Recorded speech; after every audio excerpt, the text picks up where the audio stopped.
All right, I think we are live. Yeah, sure. Okay, cool. Good evening, everybody. Welcome. It's a very rainy Monday in Joburg. Hopefully, wherever people are, it's nice and good. It's nice and warm. Strange enough, in Joburg, it's raining, but it's also very hot. It's the strangest thing I've ever seen. Welcome to a chat. We are going to be chatting to a great man. I have seen very good things about him online. I've read very nice articles about this man, and I'm hoping he's going to let us into his world today, and we can just chat about his work and everything else that he does around his work. Meet Mr. the visual artist and philanthropist. I wanted to ask you about that, actually. I wanted to ask you about the philanthropist stuff, especially because we put it in our post and also Yeah, put it in our post. yeah, But yeah, yeah. Mr. Greatjoy, my G, welcome to Select SA. How are you? How have you been? Hope you had a good weekend. How's everything going? No, everything is all right. Thank you for having me again. Yeah, so about being a philanthropist, it's intense, right? I've Yeah. worked with nonprofit organizations before, but now I'm mainly working with Operation Smile and SOS Children's Village. So what I mainly do, we do, on auction basis, we auction paintings, Yeah. and also try to, create events which are meaningful to the community, so we can Okay. raise funds for the vulnerable. So Yeah. what Operation Smile does, it does surgeries for patients born with cleft palates, and SOS, it deals with orphans in general. Yeah. Can you tell us? Yeah. Okay, so going back to the side of art, because you're saying you're auctioning art. I think let's take it back and let's talk about that. Yeah, So your yeah, work, what exactly do you do outside of the philanthropy work? What do you do, and how did it start, and where are you now in terms of that? Just walk us through that journey for you. yeah. So the whole idea is, as an artist, you are so intertwined to so many organizations and businesses with time because, of the the pool of engagement which you might be having with time, through exhibitions and stuff. So this idea of philanthropy started with my friend, this one friend of mine, Operation Smile engaged with us, and we started like having an idea that actually we can auction pieces for them to raise funds because like it's one surgery, like a surgery for a patient costs like something like 5,000 rand, you know and basically it means that through art, if we could auction like big paintings or paintings of quality, we can actually manage to raise funds. Yeah. Yeah, Yeah. Okay. And I think I'm more interested as well as, and forgive me for saying this because I've been in Joburg for a while, and I happen yeah, to know a lot of Black artists and who are yeah, from other areas as well. How is your yeah. art received by your own people? How do you think your art is received by people from where you stay? Or let me just put it blankly. How is your art received by Black people? Because I'm asking, Actually, sorry. actually, lately I've been having more Black collectors. Okay. I've been well received. And I appreciate that that's the support Yeah. because basically my work talks about emotion and masculinity, and I think that's also something which is very important right now. In the South African community. Because we're dealing with issues of toxic masculinity. We're dealing with vulnerability. We're dealing with men who are vulnerable, who can't manage their emotions. We're dealing with so many things which involve emotions, and that's something which I'm particular about in my work. That's where also in terms of the practicality, of my work, I try by all means to evoke emotions and also compose movement in my work, and a form of passion. And that's also something which I really want people to connect with and engage with, as my work grows. I'm actually asking because looking at Yeah, your work, right? Like you're saying, these are things yeah, that you are if you're talking about, and these are things that you're addressing in your work, but I think also as a Black community, it's taken us time to get to a point where we want to have those conversations. And Yeah. more than that, I also wanted to talk about, there's always this thing that we don't quite understand art, or we're not as into art. So I wanted Yeah. to address those things. And also when I looked at your work, Mm. I felt like it wasn't dark, but I can see how people would look at it and see it that Mm. way. And you know how Mm. we react to dark things Mm. in our Mm. culture. So I was very curious to know how people Yeah. reacted. But I mean, it's good to see that that's the reception that you're getting, and that's how people are feeling about it. That's really, really amazing. So I Yeah. wanted so quickly, there's a question from one of the people watching. They want to know if, and I suppose this now goes into your work with the community. Do you offer Yeah. any form of mentorships for young people that want to become visual artists as well? Yeah. Actually, in 2017, me and my friend Azailang is also a visual artist. You have to check him out. We did like a program in Pumalanga. We've got a project called Moving Contemporary Art World, where we were dealing with, teaching art students, high school students, but it was like quite a short enrichment program which we did. But now, with time, I want to go big, I want to go bigger scale. So I've recently acquired a studio downtown. But I recently bought a big studio downtown. That's also something which I'm fond of. I want to, share my ideas and scope of the business of the arts with upcoming artists. That's also something which I'm passionate about, basically. Okay. Did you find, is that something that you wanted to do because you yourself found it particularly difficult to start in the beginning? How was your starting journey? Did you have somebody helping you? Yeah, How were you introduced to visual art in terms of, because again, this I'm tapping into now my own experiences that with any kind of art, yeah. our parents always feel like it's not a career, it's It not a was a job, you don't struggle. make a living. It was a Exactly. struggle. You just want to how did you get? How did that happen for you? Like, who Bro, it, introduced it you? was it was drama left, right, center, because I was good, with economics and accounting, right?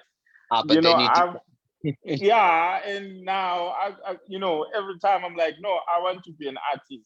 Because I Mm, remember this one time I worked at what you call it, a fast food company. Then they yeah. wanted to promote me. I worked like 3 years before I became like a professional artist because I was experiencing so much challenge at home because no one wanted me to be an artist, especially my parents, because they were Mm, saying this art thing doesn't make sense. It's for they were criticizing me in a bad way, and I was like, no, I'm not looking at from a point of like from a financial benefit, from a point of financial gain. I'm looking at from a point of purpose because I believe this is where my mind and soul belongs. I wanted to be an artist. I've always been an artist, and I wanted to achieve my goals using my creativity and also engage with people and also impact the society because there's so many doors which art can open, because being an artist, I've managed to engage with people which I thought I would never ever meet or engage with in my lifetime, all over the globe, from America. I recently sold a painting to Ava DuVernay. Ava DuVernay is the director and producer of When They See Us. You know, oh yeah. Oh yes. yeah, the series When They See Us. So stuff Yeah. like that. It's really encouraging as a visual artist that actually this is my purpose because I Mm, can imagine if I was working in an office somewhere else, I will never ever, like for instance, I've sold the painting to Trevor Noah, I've sold stuff like that. It's encouraging for me and also for people who witness such things, and that's definitely. what I wanted all my life. And Definitely. when something hasn't manifested, you always face challenges and you always face resistance, Yes. especially from our home state. Because remember Mm, also where we're coming from as most black people, right? We're not coming from wealthy families, and our families, they want us to to acquire the best in life, to get the mm, best job, to be enrolled in the best universities, it's always, it's always that mishmash. And that's not how life is supposed to be. We need to recognize our talent, we live our purpose, and we enrich what we're supposed to be doing in that particular space and time.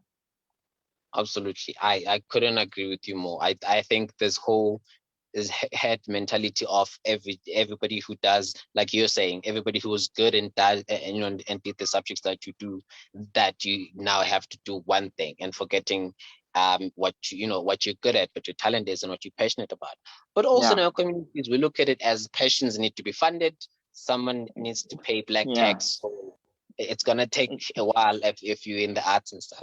But I think I'm curious about you're talking about having conversations with people, and I get it. And these are the spaces that you frequent and the spaces you go to. You have conversations with these people.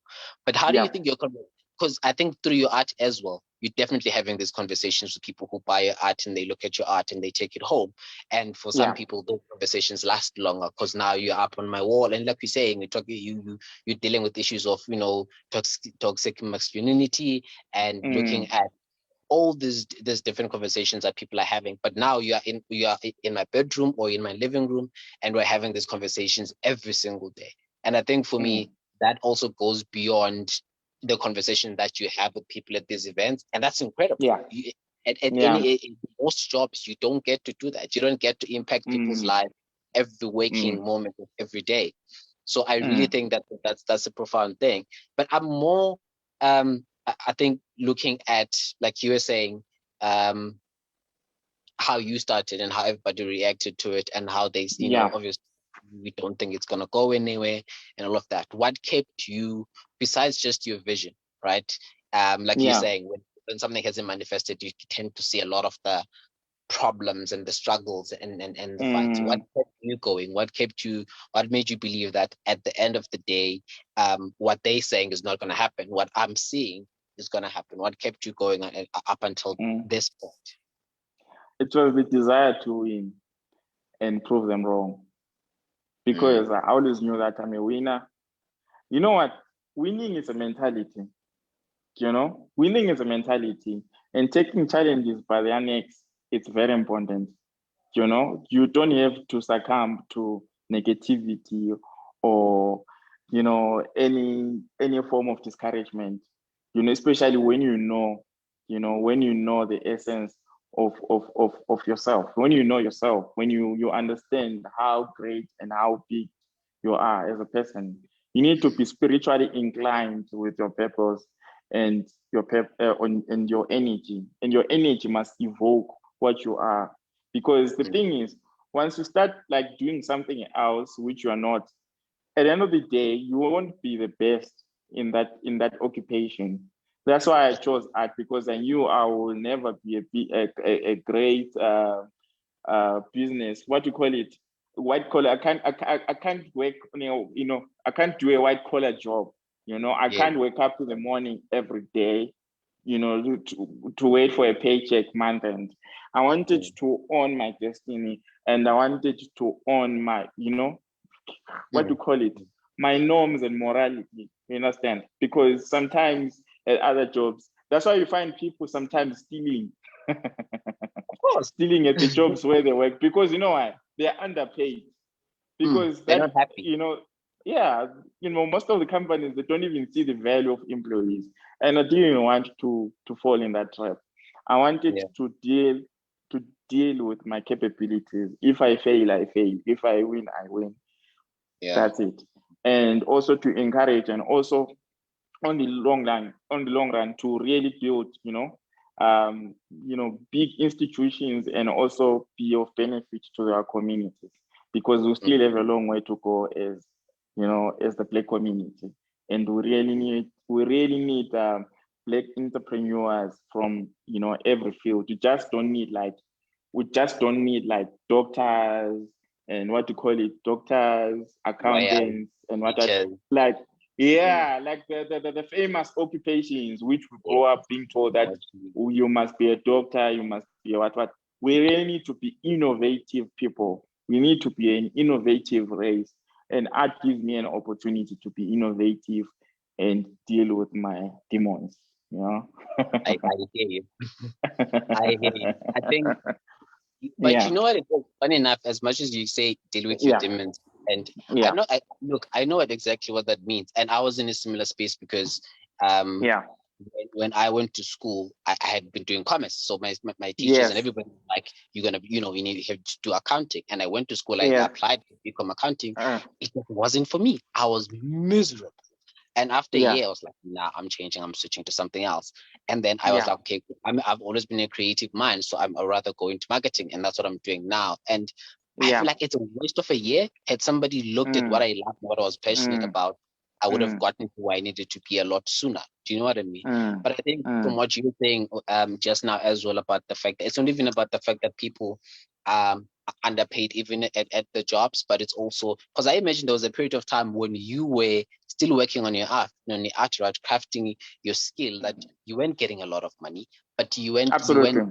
you weren't unhappy because you're doing something you love. Mm, So you continue mm, doing still. That's why the key thing is that at these jobs that people are forced to, they're just not happy. Forget the finances of it. yeah, If because we could be getting exactly the mm, same amount of money at the mm. end of the month. You must be getting enlightenment. Yes, exactly. And I think that's the thing. But I also wanted to check how much of you, and again, this is just looking at your art, having doing the research before the Yes, interview. How yes. much of you is reflected in your work? How much of your life and how you've lived and how you've Yeah, experienced life is reflected in the work that you do? yeah. My journey, and also seeing so many black men struggling. Mm, My father was one of those victims. When Zim was going on a crisis, an economic recession, my father was one of those victims, culprits, who was retrenched from his job. And remember, I was also given a package, and there was hyperinflation, and whatever package you got, like 3 days time, it wasn't money anymore. Everything just went insolvent. So, in terms of businesses, my mom was running a business went insolvent. It was just, hectic. But also remember, as a man, you are a breadwinner and you're supposed to take care of your family. I mm, saw so much stress impacting him and making him to be like the vulnerable man I've ever seen in my life.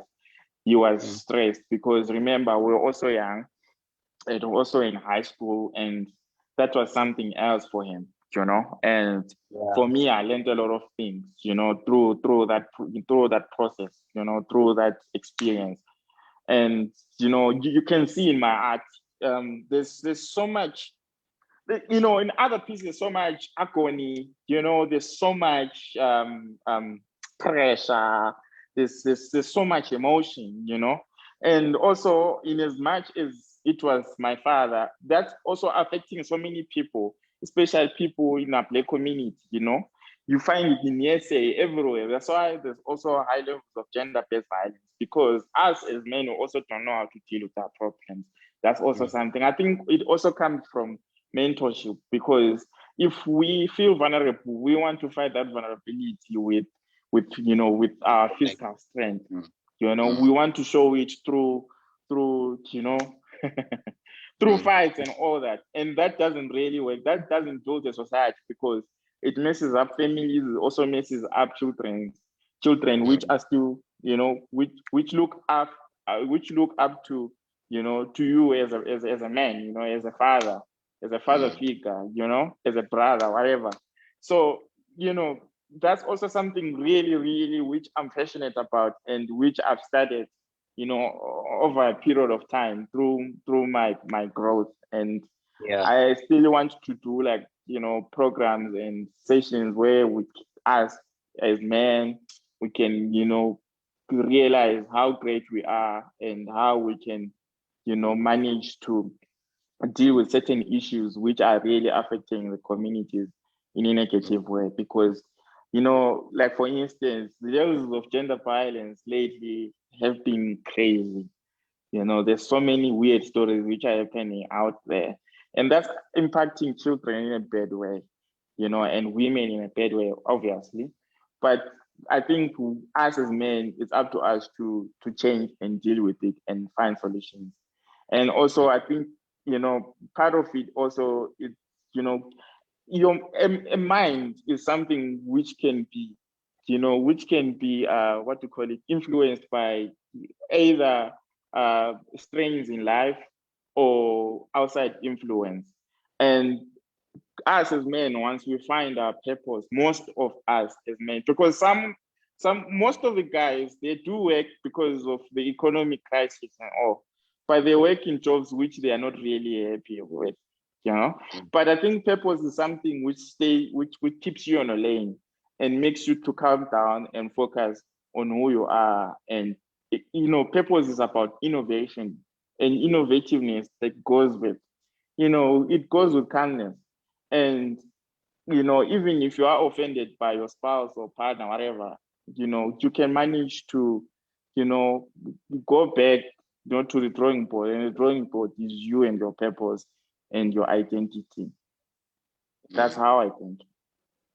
I definitely, look, I agree with you, and I see absolutely the frustration that you're talking about. And I think on the other side, as well, as you just mentioned now, that yes, this is the frustration that because most men are supposed to provide, when they don't, it comes out in terrible ways. But also sometimes when they are providing, it's the same problem, that when they're not happy about the way they're providing, they will still take it out on the wrong people. So it's, look, I think for me, more than, there's always this thing that in our communities we believe that if, for instance, you embrace the artist side of you, that means you're gonna amount into what the community wants you to be. But the big thing is that what the community wants you to be, or what the community needs you to be, is to be happy and to be fulfilled, so that you don't take it out on children and women. So I think there just needs to be that communication. So But I'm with also, you. also on the other hand, my statement also contradicts itself. We also have like also creatives who are violent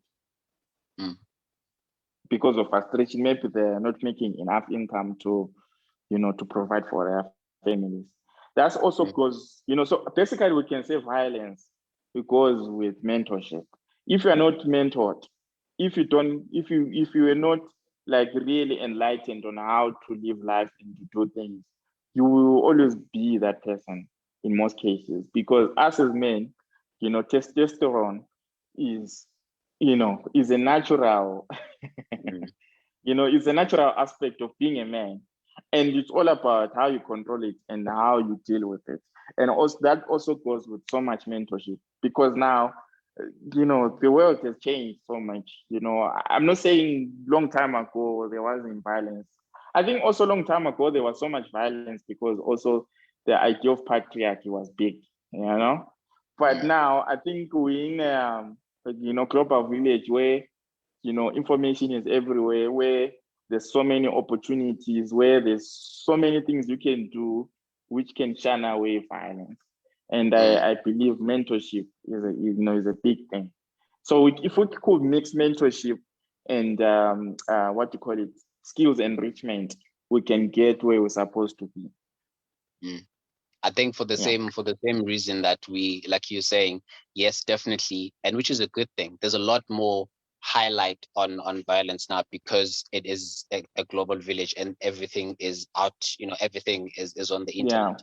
I think for that very same reason, that gives us an opportunity to have so many platforms where we can use those things to educate each other. You know what I mean? So I think it's really a great thing that for you, it's also something that you're passionate about, that you do every day, that you've chosen to, to mentor people and to teach. So talk to me about, so earlier in the conversation, you mentioned doing auctions and donating to charity and that work that you do. How is that going? Where is it going now? How is it affected by COVID? How are you dealing with that? How is it still going? Can you tell us more what you do there? Since it's the start of the year, right? I'm working on a few projects. So for instance, I'm working on a book called Silent Knights and Scrap Suits. So Silent and Scrap Suits, you know about knights, right? Knights were like those olden fighters, especially in Europe, nights. So it's titled Silent Nights and Scrap Suits. Scrap suits, the uniform which doctors use when they are embarking on their day-to-day job. Okay. So it's about COVID and frontline workers, right? So with that book, I'm aiming also to, once it's released, I'm aiming to donate like part of the sales, percentages, like 15% to Operation Smile and another 15% to SOS Children's Village, because these are the two organizations which I'm working with at this Yeah. moment. But with time, I would like to have my own foundation also to equip other upcoming artists, because it is a tough world in the to be a painter. It's really crazy. There's so many Yeah. problems, because it's a balance between ensuring that your finances are on the right track, and also ensuring that you are also relevant in your craft, and you are also yourself, which is a challenge for many artists and creatives, because it's really difficult. It's not Mm. easy to be a creative. There's so much anxiety involved, and I believe we can manage to push that. Yeah. Look, man, I'm wish you all the best in the paying it forward. I definitely think that's the way to go. Yeah. Um, the book, do you have any more information on that? When is it gonna be available? And when it is, when do you think people are gonna be able to? I know COVID is just a recent thing, so you probably just started working on it, so that's fine. But just for us to have Yeah. an idea, you said it's called Silent Nights and Scrap Suits, right? Yeah. Where Yeah. what can you tell us more about that? Yeah. So I was aiming around May, June, on the inception of Okay. my new studio. So Yeah. I was aiming at launching my book, during those months, because that will also be an interesting project, because I have a new studio, and I also have a book, and, it's going to be a great marketing strategy on the other hand. And also, going to manage to engage with, what you call it, these non-profit organizations which we're affiliated with, and also Yeah. manage to also bring other kids to come and engage with the art firsthand. And I think that's also something cool to do. Are you still looking for more charities to work with, for more organizations to work with? Yeah, to a certain extent, but also that's why I'm saying on the long run, I would like to have my own foundation, because that will, Yeah. that will limit what you call it, malfunction. Sometimes, some of these, if you mix so many organizations, some of these organizations, they don't really do what they're intended to do. But if myself, I can, manage my own thing as a young Black visual artist, I'll manage to, embark and impact other people's lives in a better way, because I will be understanding, oh, actually, this is what people are affected with. So the Yeah. reason why I work with SO, or with what you call it, Operation Smile, in some of the theaters, when they are exercising the what you call their surgeries, most of the time at the theaters, I'll be there. Let's say, for instance, so in 2018 we made 500,000, right? And 2019 we also made, like, how much was it? 300 something thousand.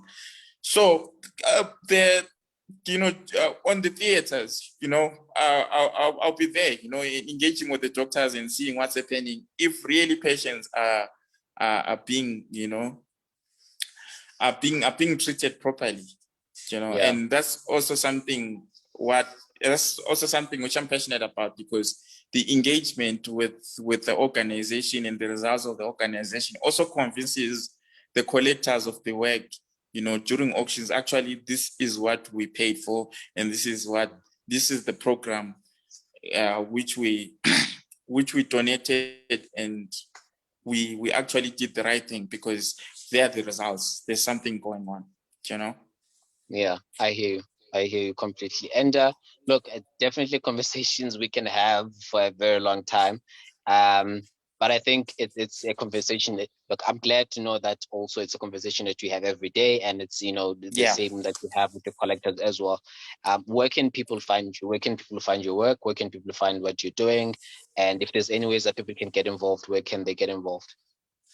Yeah. So on Instagram, my handle is Greatjoy1. Okay. Then on Facebook, it's Greatjoy Initial for Art. Then on Twitter, it's Greatjoy1 again. Okay.